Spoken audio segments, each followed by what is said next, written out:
jimata Maryam badasa gofta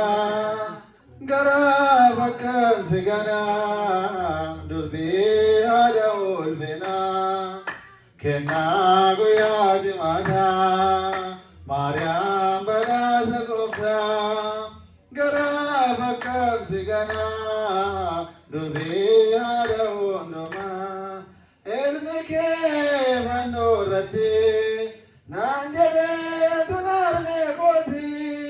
budande aniskenabo Maryam adau mabo anil mashishini sadako indagado inganu ayoba indagado inganu ayoba kenagu yajmata Maryam badasa gofta garabaka sigana durbi ada ulbina kenagu yajmata Maryam badasa gofta ada ulma wagayom biladante ayana gangudante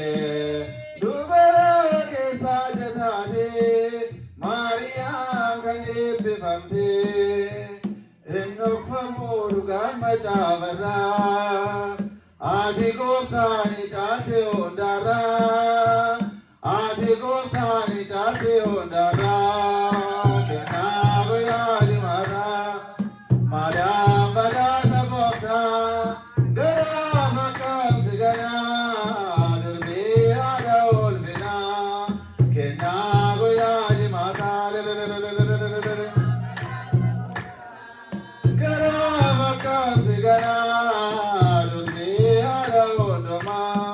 wagayom filadante ayana gangudante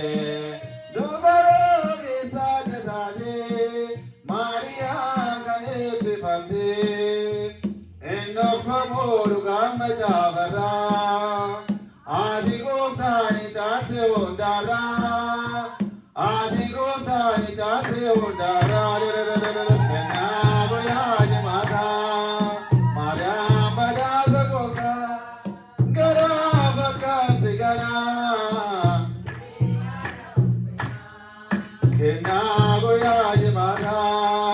Maryam badasa gofta garabaka sigana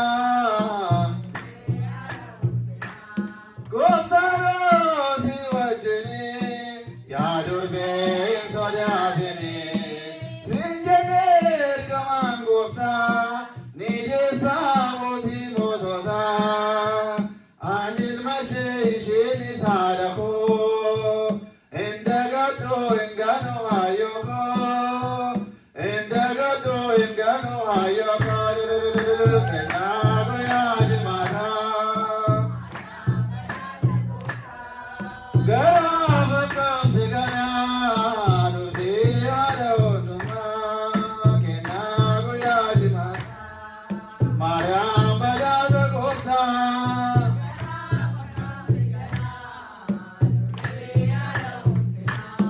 apate mirga gofta adunya ni galata urbatu bolina dose Maryam ada Yesusi ignofaboru gamachavara adi goftani dete ondara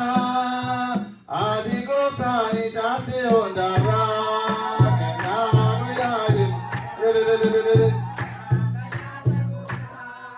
garabaka sigana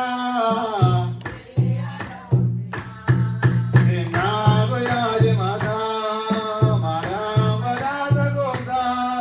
garabaka sigana